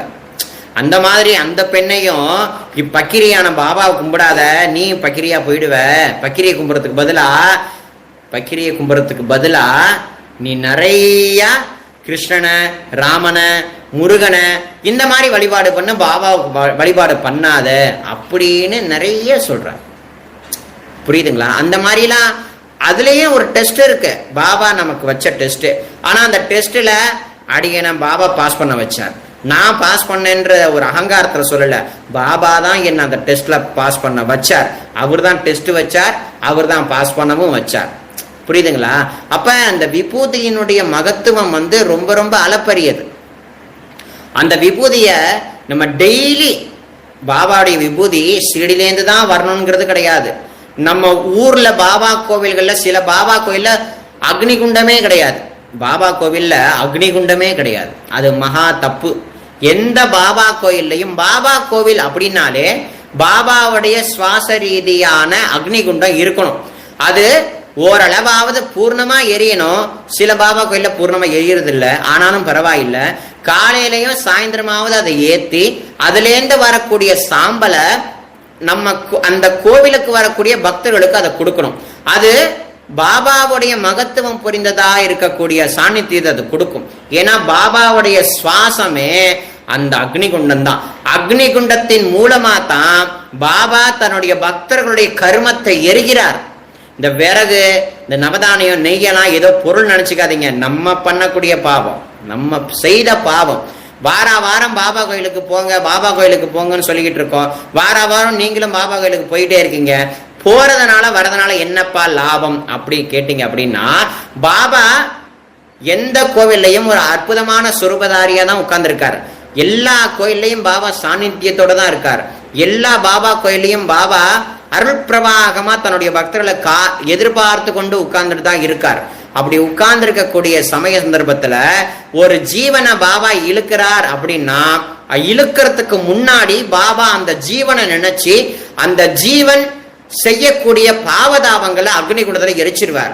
அப்ப அவன் உள்ள பாபாட்ட என்ட்ராகும் போது புண்ணியாத்மாவா உள்ள வரான். பாபா கிட்ட உள்ள வரும் பொழுது புண்ணிய ஆத்மாவா உள்ள வரான். ஏன்னா எரிச்சிட்டார். அந்த எரிக்கப்பட்ட சாம்பலை அடியார்கள் பூசரச்ச எல்லாமே சுத்தமாயிடும், பரிசுத்தமான ஹிருதயமா மாறிடும். புரியுதுங்களா? அப்ப அவன் பூசிட்டு பாபா கும்பிட்டுட்டு வெளில போயிடான்னு வைங்க, திரும்பி வரத்து வரைக்கும் அவன் பண்றதெல்லாம் பாவம் தானே, அந்த பாவத்தையும் உட்கார்ந்து எரிச்சுக்கிட்டே இருப்பார். இந்த மாதிரி கோடான கோடி பக்தர்களுடைய பாவதாபங்களை, அவருடைய வாழ்க்கையில இருக்கக்கூடிய இடர்பாடுகளை, அவருடைய வாழ்க்கையில இருக்கக்கூடிய கஷ்டங்களை, கவலைகளை, பிரச்சனைகளை பாபா அக்னிகுண்டத்தின் மூலமா எரிச்சு அதையே சாம்பலா தரார். யாருக்கு? நமக்கே அதை திரும்பி தரார். அது எரிக்கிறது பாவம், கொடுக்கிறது புண்ணியம். பாபா நமக்கு அந்த புண்ணியத்தின் பிரசாதமாக விபூதியை தரார். இந்த விபூதியினுடைய மகத்துவமே இதுதான். எல்லாமல்ல எம்பெருமானாகிய ஈசன் தன் சரீரம் முழுக்க அந்த விபூதி மண்டலமாவே அவர் இருக்காருன்னா, அப்ப எத்தனை கோடான கோடி ஜீவன்களுடைய பாவத்தை சுவாமி சுட்டு பொசுக்கி அந்த விபூதிய புண்ணியமே சுரூபமாகிய பகவான் தாங்கி இருக்கார். அது போல நம்ம பாபா நம்மளுடைய பாவ தாபங்கள் எல்லாத்தையும் சுட்டு எரிச்சு அதனுடைய புண்ணிய பலனா அதுல வரக்கூடிய விபூதியை நமக்கு கொடுத்து இந்த உலகத்தினுடைய சாஸ்வதமான விசேஷங்களை, அதாவது இந்த உலகமானது போய் பிரம்மமே சத்தியம், பகவான் ஒருத்தன் தான்ப்பா சத்தியம், இந்த உலகமானது சாம்பலால போடப்பட்ட கோலம், நீ பார்க்கக்கூடிய, பேசக்கூடிய, பழகக்கூடிய, சேர்த்து வைக்கக்கூடிய, யாருக்கும் தெரியாம சேர்த்து வைக்கக்கூடிய எல்லாமே சாம்பல் தான், சாம்பல் தான்ன்றார். நீ சேர்த்து வச்சியா பிறருக்கு கொடு, அதை கொடுக்கும்போது பகவானுக்கே கொடுக்கிறோம். நம் குருநாதர் இந்த ஜீவன் சொரூபத்தில் இருக்கார், அந்த ஜீவனுக்கு நம்ம கொடுக்கிறோம் அப்படின்ற பாவத்துல நீ கொடு. சேர்த்து வச்சுக்கிட்டே இருக்கிறதுனால என்ன உனக்கு பலன் அப்படின்றார். நீ சேர்த்து வைக்கிறது எல்லாமே கொடுக்கறதுக்கு தான்ப்பா. பாபா சேர்த்து வச்சார், கடுமையான தபஸ் பண்ணார். அந்த தபஸ் பண்ணி அவரே வச்சுக்கலையே, மற்ற ஞானிகளை போல அவர் வச்சுக்கல, அதை அப்படியே கொடுத்துக்கிட்டு இருக்காரு. இந்த உலகத்துல இருக்கக்கூடிய எல்லா ஜீவராசிகளுக்கும் அந்த அன்பை, அந்த பேரருளை, அந்த பேர் கருணைய தன் சக்தி மூலமா, தன் தபஸனுடைய விளைவு மூலமா கொடுத்துக்கிட்டே தான் இருக்கார். பாபா கொடுத்துக்கிட்டே தான் இருக்கார். அதை நம்ம பெற்றுக்கிட்டே தான் இருக்கோம். நம்ம பெற்றுக்கிட்டு தான் இருக்கோமே தவிர கொடுக்கக்கூடிய ஆளை ஒழுங்கா பாக்குறது இல்லை, கொடுக்கக்கூடிய பாபாவுடைய மகத்துவத்தை ஒழுங்கா உணர்றது இல்லை. புரியுதுங்களா? பாபாவுடைய சாநித்தியம் ரொம்ப ரொம்ப ரொம்ப ரொம்ப உயர்ந்தது. சாட்சாத்து பரபிரம்மனாகிய பரந்தாமனவர், சாட்சாத்து பரந்தாமன் அந்த சுவாமி. சரி, இன்னொரு விஷயம் என்னன்னா, பாபாவுடைய விபூதியே எனக்கு கிடைக்கல சாய், நான் என்ன பண்றது அப்படின்னு நீங்க கேட்டீங்க அப்படின்னா, உங்க ஊர்ல சாதாரணமான விபூதி இருக்கு, இந்த முருகன் விபூதி, இந்த வெள்ளை வெள்ளேர்னு இருக்கும் பாத்தீங்களா, அந்த விபூதி பாக்கெட்டையாவது வாங்கி, பாபா இந்த விபூதி உன்னுடைய விபூதியா பாவிச்சு நான் என்னுடைய நெத்தியில இட்டுக்கிறேன்ப்பா அப்படின்னா அந்த விபூதியாவே மாறிடும், கண்டிப்பா மாறும். புரியுதுங்களா? நீங்க உங்க வீட்டுல இருந்து எங்க போனாலும், நீங்க உங்க வீட்டுல இருந்து எங்க போனாலும் பாபாவுடைய விபூதியை கொஞ்சம் என்னைக்கு உங்க கூடவே வச்சுக்கோங்க. அது உங்களுடைய பாதுகாப்புக்காக ஒண்ணு. ரெண்டாவது, உங்க கண்ணு முன்னாடி ஏதோ ஒரு ஜீவன் கஷ்டப்படுது, ஏதோ ஒரு ஜீவனுக்கு மனக்கவலை இருக்கு அப்படின்னா, அந்த ஜீவனுக்கு உங்க வீட்டில இருந்து எடுத்துட்டு போன அந்த விபூதிய எடுத்துக்கோ, இந்த விபூதி உனக்கு மனசுக்கு நிம்மதியை கொடுக்கும், இந்த விபூதி உனக்கு ஆறுதலை கொடுக்கும், நெத்தியில பூசைக்கு சொன்னீங்கன்னா சாநித்தியமாகும். பரமசத்தியமா அந்த ஜீவனுக்கு அன்பு, அந்த பேரன்பு கிடைச்சி மனசுக்கு சாந்தியை உருவாக்கும். ஆனா இதை நம்ம எல்லாரும் பண்ணணும். நம்ம வீட்டிலேருந்து போகக்கூடிய எல்லா அடியார்களும் கொஞ்சம் உதிய கையில எடுத்துக்கிட்டு போகணும். அபய சமயத்துக்கு கண்டிப்பா உதவும். இந்த பணம் மட்டும்தான் நமக்கு அபய சமயத்துக்கு உதவுதுன்னு நினைக்கிறீங்க, அது முட்டாள்தனம். பணமானது அது எப்படி வேணாலும் போயிடும். ஆனா உதியானது அரும் மருந்து, நம்மளுடைய பிறவின்னு சொல்லக்கூடிய அந்த பிறவியை அறுக்கக்கூடியதான அரும் மருந்து. புரியுதுங்களா? அதனால அவ்வளோ விசேஷங்கள், அவ்வளோ பிரபாவங்கள். அது நெற்றில அழகா பூசுறச்ச குருநாதா அப்படின்னு ஒரு முறை வாயார நாமத்தை சொல்லி பூசணும். சும்மா எடுத்து பாபா அப்படின்னு பூசலாம், குருநாதா அப்படின்னு சொல்லி பூசணும். டெய்லி ஒரு டம்ளர்ல பாபாவுடைய விபூதிய பாபா கிட்ட உங்க வீட்டு பூஜைலையோ இல்லை நீங்க படுத்திருக்கிற அறையிலையோ பாபாவுடைய போட்டோவோ பாபாவுடைய சிலரூபமோ இருந்துச்சு அப்படின்னா ஒரு டம்ளர்ல பாபாவுடைய விபூதியை போட்டு குருநாதா அப்படின்னு மனதார பிரார்த்தனை பண்ணி என்னுடைய மனதுக்கு சாந்தியை கொடு. நம்ம பாபா கிட்ட என்னைக்கும் எதை வேண்டினாலும் எனக்கு குழந்தை பாக்கியத்தை கொடு, எனக்கு அதை கொடு, எனக்கு இதை கொடுன்றதுல வேண்டதெல்லாம் ஒரு பக்கம் இருக்கட்டும், அது பெரிய லிஸ்ட். பிறக்கிறதுல இருந்து சாகிற வரைக்கும் இந்த லிஸ்டோட தான் நம்ம சாவோம். சொல்றது புரியுதுங்களா? நிம்மதியாவே இருக்கிறதுக்கான சான்சஸே இந்த உலகத்துல இருக்காது. ஏன்னா ஒண்ணு போனா ஒண்ணு வரும். எனக்கு வீடு கட்டணும்னு ஆசை, அப்ப நிம்மதியா இருப்பேன்பாங்க. வீடு கட்டி என்னைக்கு உள்ள போனோமோ அன்னைக்கே நம்ம நிம்மதி போயிடும். என்ன, கடங்காரன் வீட்டு வாசல வந்து நிற்பான். அடுத்து காரு வாங்கணும், கார் வாங்கிட்டா நான் பெரிய ஆள் ஆயிடுவேன் அப்படின்னு சொல்லுவாங்க. கார் வாங்கினதுக்கு அது யார் கடன், யார் இஎம்ஐ வாங்கி யார் காசு கட்டுறதே, நம்ம தான் கட்டுறோம். அதுக்கு படாத பாடுபட்டுக்கிட்டு இருக்கோம். அத போல ஃபர்ஸ்ட் குருநாதன் கிட்ட நம்ம கேட்கக்கூடிய விஷயம் என்னன்னா, மனசுக்கு சாந்தியை கொடுப்பா, மனசுக்கு சாந்தியை கொடு. அந்த சாந்தியா இருக்கக்கூடிய மனசுல நீ வந்து அமர்ந்துக்கோ. நீ வந்து அமர்ந்து கொண்டு என்ன நீ ஆட்சி புரி சுவாமி அப்படின்னு கேட்கணும். அந்த மனசுல குருநாதர் உட்கார்ந்து கொண்டு அந்த சுவாமி தான் ஆட்சி புரியணும். நம்ம ஆட்சியே புரியக்கூடாது. நம்ம மனசுல ஏதாவது ஒரு எண்ணம் வருது அப்படின்னா குருநாதர் கிட்ட அதை சொல்லணும். நம்மளாம் என்ன பண்றோம், மனசுல நிம்மதி இல்லைன்னா டக்குன்னு யாருக்கோ போன் பண்ணி எனக்கு அப்படி நடந்துச்சு, எனக்கு எப்படி இருந்துச்சு, நான் இதை பண்ணட்டுமா அதை பண்ணட்டுமான்னு. இப்ப சில பக்தர்கள் எனக்கும் போன் பண்றாங்க, சாய்ராம் நான் சின்ன பிள்ளைலேருந்தே ரொம்ப கஷ்டப்பட்டுட்டேன், நான் என்ன பண்றேன், என் மனசுல இருக்கிற பாரத்தெல்லாம் உங்கள்கிட்ட சொல்றேன் சாய்ராம் அப்படின்னு அடியன் கிட்ட நிறைய பேர் சொல்றாங்க. ஆனா என்கிட்ட சொல்லி நான் என்ன பண்ண முடியும்? நான் என்ன பண்ண முடியும்?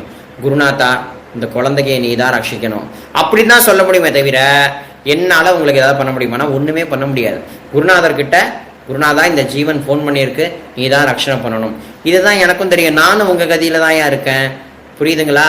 அதனால நீங்க பேசணும் அப்படின்னு நினைச்சீங்கன்னா குருநாதர்கிட்ட பேசுங்க. நீங்க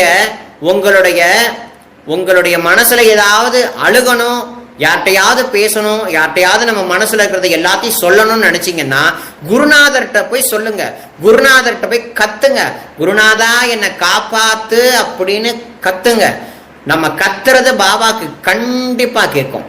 ஏன் அப்படின்னா பாபா சொல்றார், நான் சரீரதாரியா சிறிடில இருக்கேன்னு நினைக்காத, இந்த உலகம் முழுக்க நான் இருக்கேன், நீ பார்க்கக்கூடிய இருக்கக்கூடிய சுற்றி இருக்கக்கூடிய சர்வத்திலும் என்னுடைய சாநித்தியம் நிறைஞ்சு இருக்கு. நான் இல்லாத இடம் இல்லை, எனக்கு வண்டியோ வாகனமோ ஏரோப்ளேனோ தேவையே கிடையாது. எந்த வீட்டு பூட்டி இருந்த வீடா இருந்தாலும் நான் உள்ள பூந்துருவேன். எனக்குன்னு எந்த விஷயமும் கிடையாது. நான் ரூபமே இல்லாதவன், நாமமே இல்லாதவன், நான் எங்கும் நிறைந்த பரமாத்மா அப்படின்னு பாபா சொல்றார். அப்படின்னா நம்ம குருநாதருக்கு, குருநாதா என்னை நீதான் ரட்சணை பண்ணணும், நான் ஏதாவது பாபதாபத்துல நான் மூழ்கி போனாலோ, என்னை அறியாம நான் ஏதோ ஒரு விஷயத்துல மாட்டினாலோ, என்னை அறியாம நான் ஏதோ விஷயத்துல போய் சிக்கினாலோ, நீதான்ப்பா என்னை கருணாமூர்த்தி, நீதான் என்னை காப்பாத்தி ரட்சணை பண்ணணும்னு உட்கார்ந்த இடத்துலயே சரணாகதி குருநாதா அப்படின்னு கத்தணும். கத்துனா அந்த கருணாமூர்த்தி நம்ம ஹிருதயத்துல வந்து நமக்கு சாந்தியை கொடுப்பார், சாந்தியை கொடுப்பார். இருக்கிற இடத்துலயே நம்ம நிம்மதியை பெறலாம். நம்ம என்ன பண்றோம், நம்ம யாருக்கோ போன் பண்ணி சொல்றது மூலமா என்ன பயன்? ஒண்ணு, சொல்றவங்க மனசுல பாரம் இறங்கிட்டேன்னு நினைக்கிறோம். ஆனா அந்த ஆளு நம்மளை நல்லா பயன்படுத்திட்டு போயிடுவார், பணம் வாங்கிட்டு போயிடுவார். இந்த மாதிரி பாபாவுடைய பக்தர்கள் நிறைய பேர் ஏமாந்து போய்கிட்டு இருக்கீங்க. யார்ட்டையாவது சொல்லணும்னு நினைக்கிறீங்க, பாபாட்ட சொல்லுங்களேன். அந்த ஆளு எதுக்கு உட்கார்ந்துருக்கார்? நம்ம பாபா ஏன் உட்கார்ந்துருக்கார்? நம்ம பாபா நம்ம பேசுறதெல்லாம் ஆசையோட கேட்கறதுக்காக உட்கார்ந்துருக்கார். நம்ம பாபா நமக்காக வந்திருக்கார். பாபாக்கு என்ன வேலை தெரியுமா? அவங்க எல்லாருக்கும் பாபாவுக்கு என்ன வேலைன்னா நம்மளை காப்பாத்துறது தான் ஏன் வேலை.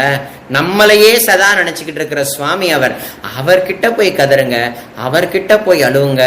அவர்கிட்ட சொன்னா ஏதோ ஒரு பிரயோஜனம் கிடைக்கும். சுவாமி கருணாமூர்த்தி அவர் அருள் செய்வார். சரிங்களா? அதனால அந்த சுவாமி கிட்ட உங்களை நீங்க நல்லா அர்ப்பணம் பண்ணுங்க. அந்த சுவாமியையே சதா நினைச்சுக்கிட்டு இருங்க. அந்த சுவாமி எங்கேயோ இல்லை, நமக்குள்ள இருக்கார். அந்த சுவாமி நமக்குள்ள இருக்காருன்றதை எப்படி அடிச்சு சொல்றேன் அப்படின்னா, இந்த உடம்புல இருக்கக்கூடிய ஜீவன் அந்த சுவாமி தான். இந்த உடம்புல இருந்து இந்த ஜீவன் விலகிட்டுனா இந்த உடம்பு பிணம்யா, இந்த உடம்பு நல்ல பிணமாயிடும். புரியுதுங்களா? இந்த உலகத்துல இருக்கக்கூடிய ஈயா இருக்கட்டும், காக்காவா இருக்கட்டும், புலியா இருக்கட்டும், இந்த உலகத்துல பூமியில வாழக்கூடிய ஜீவன்களா இருக்கட்டும், கடல்ல வாழக்கூடிய ஜீவன்களா இருக்கட்டும், எல்லா ஜீவன்களுக்குள்ளும் இருக்கக்கூடிய சைத்தன்யமானது பாபா. அந்த பாபா ஒரு சரீரத்தை விட்டு விலகிட்டார் அப்படின்னா அது பிணமா மாறிடும். ஒரு மரத்துல இருந்து அந்த சுவாமியை நவுந்துட்டாருன்னா அந்த மரம் பட்டு போயிடும். புரியுதுங்களா? ஒரு பசுவோட உடம்புல இருந்து ஜீவன் நகர்ந்துட்டுனா அந்த பசுவும் மரிச்சு போயிடும்.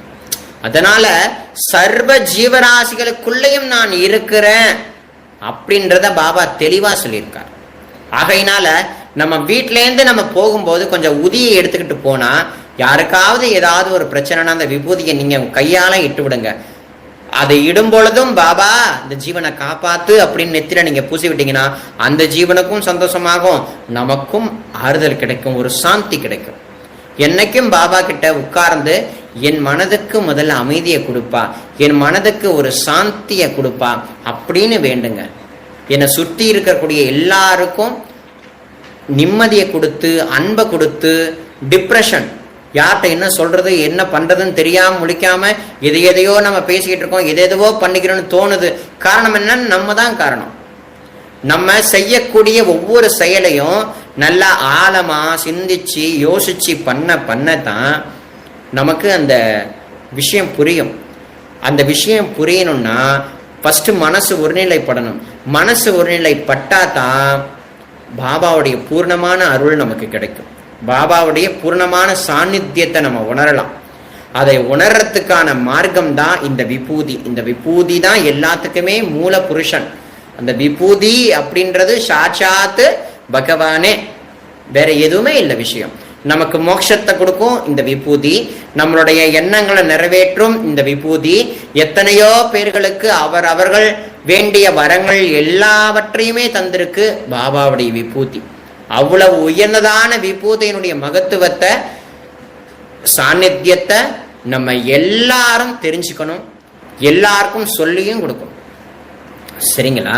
இந்த உலகத்தை தயவு பண்ணி நம்பாதீங்க, யாரையும் நம்பாதீங்க. யாரதான்ப்பா நம்புறது? குருநாதனை நம்புங்க.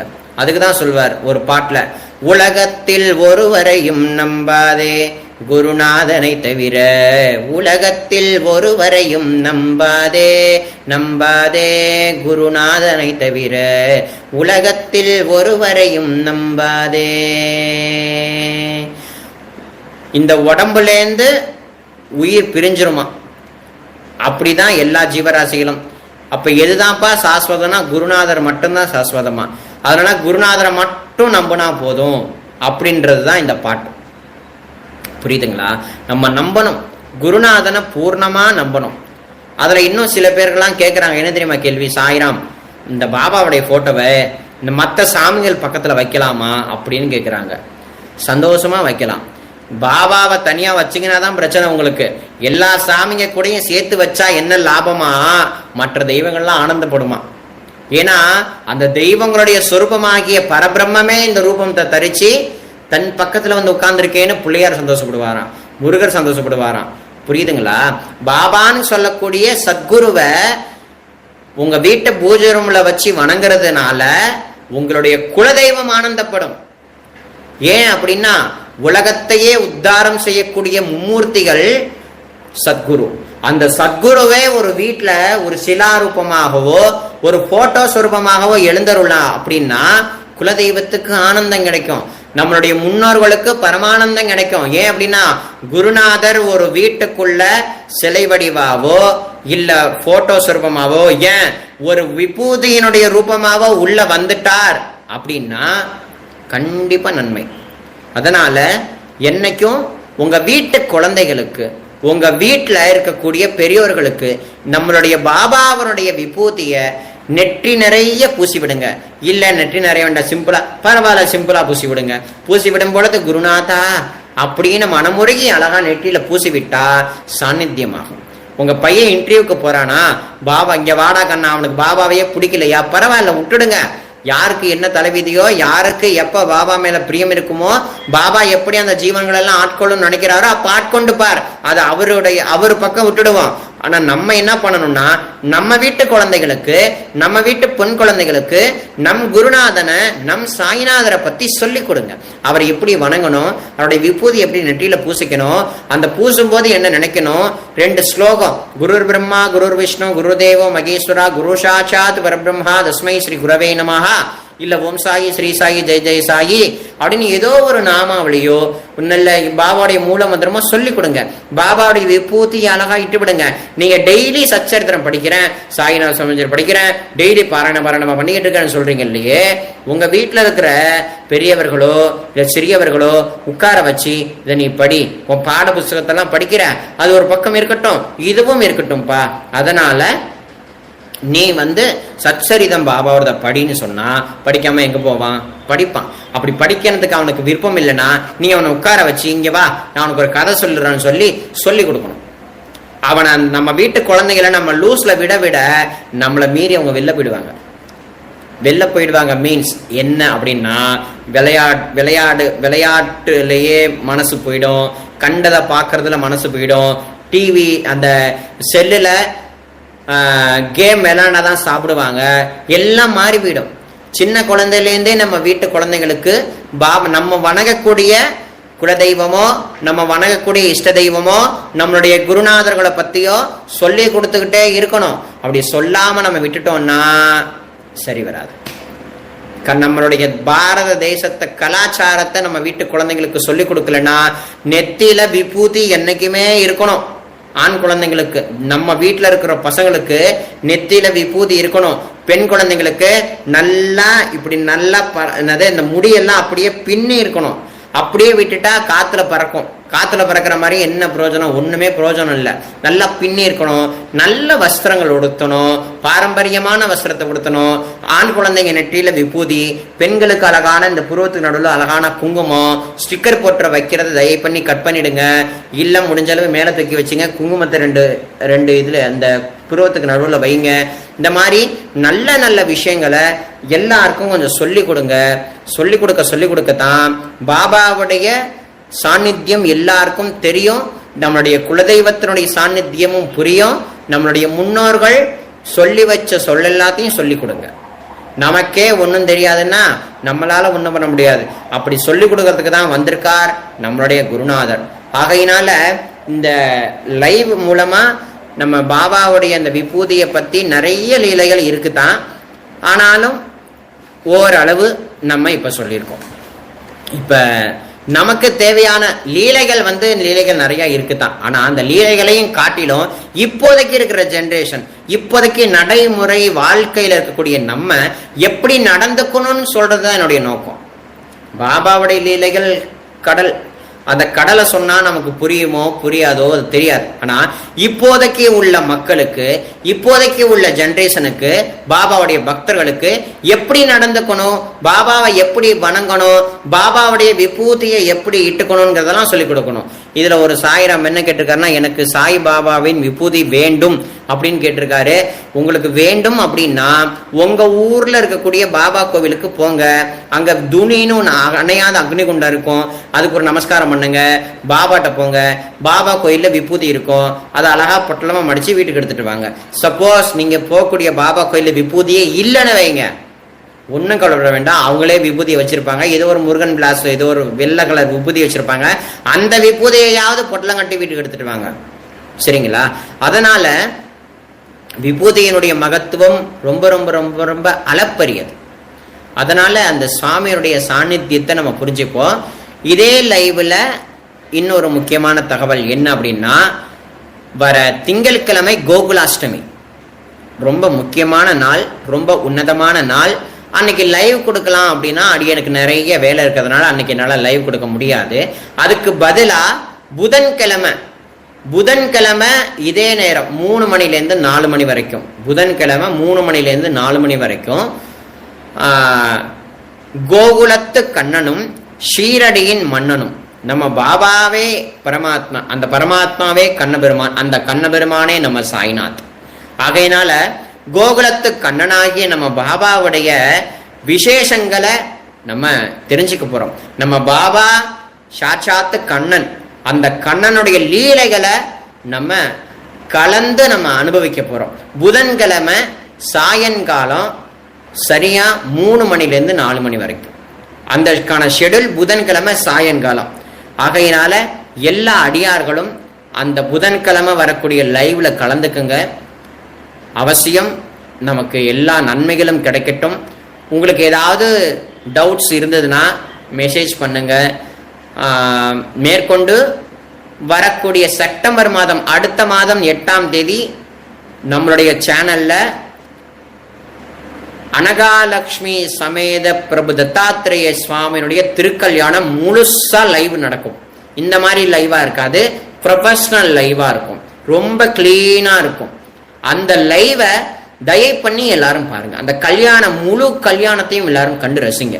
ஏன்னா திருமூர்த்திநாதனுக்கு கல்யாணம், சிவன் பிரம்மா விஷ்ணு அந்த மும்மூர்த்திகளுடைய கல்யாணத்தை யார் ஒருத்தர் முழுமை, இப்போ நம்மலாம் சினிமா தேட்டருக்கு போறோம்னா 2.5 மணி நேரம் உட்காந்து பாக்குறோம், புரியுதுங்களா? பாக்குறோம். அதனால நமக்கு என்ன பிரயோஜனம்? ஒரு பிரயோஜனமும் இல்லை. அதே மாதிரி வீட்டில் ஒரு நாடகம் பார்க்குறோம், 4 மணி நேரம் பார்க்குறோம். 4 மணி நேரம் பார்த்து என்ன பிரயோஜனம்? யாரை எப்படி கொள்றது, எதுக்கான ஐடியா A to Z இந்த நாடகத்திலேயே அவன் சொல்லி கொடுக்குறான். அதையும் பார்த்து குட்டி சோறா போறாங்க இந்த மக்கள். ஆனா இதனால ஒரு பிரயோஜனமும் இல்லை.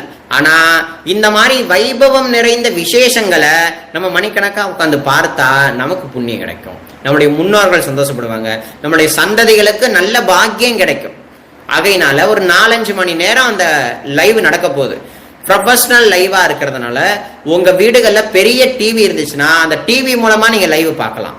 மொபைல்ல சார்ஜ் வேணா முன்னாடியே போட்டு வச்சுங்க, இந்த சார்ஜ் போட்டு நீங்க அழகா பார்த்துக்கலாம். ஆகையினால இந்த திருக்கல்யாண வைபவத்தை எல்லா அடியார்களும் முழுமையா பார்க்கணும் அப்படின்றத அடியன் வேண்டிக்கிறேன். ஆகையினால எல்லாருக்கும் பாபாவுடைய அருள் கிடைக்கட்டும்.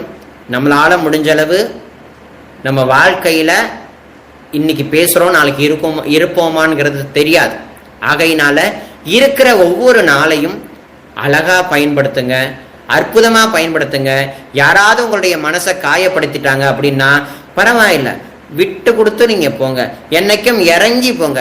நம்ம பாபா என்னைக்குமே இறங்கிதான் போயிருக்காரே தவிர என்னைக்கும் என்ன எப்படி சொல்லலாம், அவன் என்ன அப்படி டார்ச்சர் பண்றாங்க, என்ன இப்படி டார்ச்சர் பண்றாங்க அப்படிலாம் யாரும் நினைக்காதீங்க. எல்லாமே நம்ம செய்தவனுடைய வினை தான். அது நல்லபடியா அனுபவிச்சுட்டு வெளில வரலாம். இதுல இருந்து எப்படி நம்ம வெளில வரணும்னு நினைக்காதீங்க, நல்லபடியா அனுபவிச்சுட்டு வெளில வரணும்னு நினைச்சாதான் நம்ம அதை அனுபவிக்கிறதுக்கான அந்த பாக்கியம் கிடைச்சி நம்ம அடுத்த ஸ்டேஜுக்கு போகலாம். இதுல இருந்து நம்ம உடனே வெளில வரணும்னு நினைச்சோம்னா தப்பாயிடும். நமக்கு இன்னொரு பிறவி கொடுப்பார் தெய்வம், அதே பிறவியில அதே கஷ்டத்தை அனுபவிக்க வேண்டியதுதான். ஆகையினால நம் குருநாதர் நமக்கு எதை தந்தாலும் நம்மளுடைய நன்மைக்குத்தான் அப்படின்னு நம்ம நினைச்சோம்னா நமக்கு என்னைக்கும் நன்மையாகவே அது கிடைக்கும். சரிங்களா?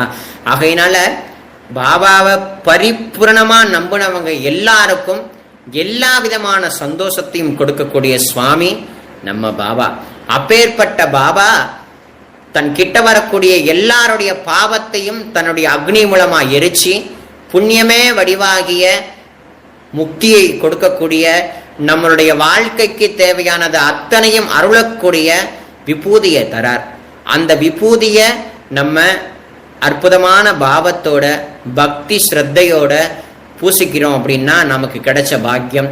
அதை நல்ல நீர்ல அழகா போட்டு குருநாதா அப்படின்னு சொல்லி குடிக்கும் பொழுது, குருநாதனை நினைத்து குடிக்கிறோம் அப்படின்னா நமக்கு அந்த அந்த விபூதி நல்லா வேலை செய்ய ஆரம்பிக்கும். என்னைக்கும் குருநாதரை நினைப்போம். குருநாதனுடைய சொரூபத்தை இந்த 2 கண்கள்ல என்னைக்கும் வச்சிருப்போம். நம் ஹிருதயத்துல குருநாதர் ஹிருதயமா இருக்கார். தாமரை 1000 தாமரைகள் கொண்ட அந்த தாமரையில நடுவுல எல்லாம் அல்ல சச்சிதானந்த சத்குருநாதர் தன்னுடைய அட்டனகால போட்டு அமர்ந்திருக்கார். அவ்வளோ சிரிப்பு சிரிக்கிறார். அந்த சிரிப்புல நம்மளுடைய இதயத்தை அப்படியே பறி கொடுத்து நம்மளுடைய ஜீவனை அவருடைய திருவடியில் அப்படியே கரைச்சி அப்படியே காணாம போயிடணும். நம்மளுடைய நிலை அப்படியே மறந்துடணும். குருநாதரை தவிர இந்த உலகத்துல வேற எதுவுமே இல்லை. நம்மளுடைய அக்கம் பக்கத்துல நம்மளை சுத்தி எல்லாமே குருநாதர் தான், எல்லாமே அவருடைய சொரூபம் தான். பேசுகிற பேச்சும் குருநாதர் தான், பார்க்கக்கூடிய பார்வையும் குருநாதர் தான், கேட்கக்கூடிய திறனும் குருநாதர் தான், எல்லாமே குருநாதர் தான் அப்படின்ற ஒரு பாவம் நமக்குள்ள என்னைக்கு ஏற்படுதோ அன்னைக்கு அந்த அற்புதமான பரமானந்தம் நம்முடைய வாழ்க்கையில குருநாதர் கொடுப்பார், பரமசத்தியமா கொடுப்பார். யாரும் எதற்கும் கவலைப்படாதீங்க. பரமசத்தியமா குருநாதர் நம்மளை ரட்சணை பண்றதுக்காக தான் பாபா வந்திருக்கார். அவருடைய அருள் நம்ம எல்லாருக்கும் உண்மையா கிடைக்கும். ஆகையினால உங்க எல்லாருக்கும் அடியனுடைய மங்களமான நமஸ்காரங்கள். ரொம்ப நன்றி. அடுத்த லைவ் புதன்கிழமை, அடுத்த சனி ஞாயிறு அடியன் கேரளா போறேன். கேரளால எங்க அப்படின்னா ஆனந்த ஆசிரமம், ரொம்ப உயர்ந்ததான ஆசிரமம். திருவண்ணாமலையில் இருக்கக்கூடிய யோகிராம் சுரத்குமார் மகாராஜ் அவர்களுடைய குரு பப்பா ராமதாஸ் சுவாமிகளுடைய சமாதி, கிருஷ்ணாபாய் மாதாஜி அம்மாவுடைய சமாதி, மேற்கொண்டு சச்சிதானந்த சுவாமியுடைய சமாதி அந்த 3 சமாதிகள்லையுமே உட்கார்ந்து கொண்டு ஸ்ரீராம் ஜெயராம் ஜெய் ஜெயராம், ஸ்ரீராம் ஜெயராம் ஜெய் ஜெயராம், ஸ்ரீராம் ஜெயராம் ஜெய் ஜெயராம், இது மட்டும்தான் அங்கே வேற எதுவுமே கிடையாது. அந்த சாண்டிங் பண்றதுக்காக அடியேன் போறேன். முடிஞ்ச அளவு அடுத்த சனி ஞாயிறு முடிஞ்சா அந்த இடத்த உங்க எல்லாருக்கும் லைவ்ல காட்டுறேன். அப்படி காட்ட போறேன் அப்படின்னா முன்கூட்டியே ஏதாவது தகவல் தெரிவிப்பேன். அப்படி தெரிவிக்கலைனாலும் பரவாயில்லை, கொஞ்சம் நோட் பண்ணிக்கிட்டே வாங்க. ஆனா புதன்கிழமை கோகுலத்து கண்ணனும் ஷீரடியின் மன்னனும் அந்த டாபிக்ல குருநாதரை பத்தி நம்ம பேச போறோம். குருநாதருடைய சாநித்தியத்தை தெரிந்து கொள்ள போறோம். எல்லாருக்கும் நன்றி. குரு கிருபை உங்க எல்லாருக்கும் பூர்ணமா கிடைக்கட்டும். உங்க எல்லாருடைய பாதங்களுக்கும் நமஸ்காரம். ஓம் சாய்ராம். சாய்ராம்.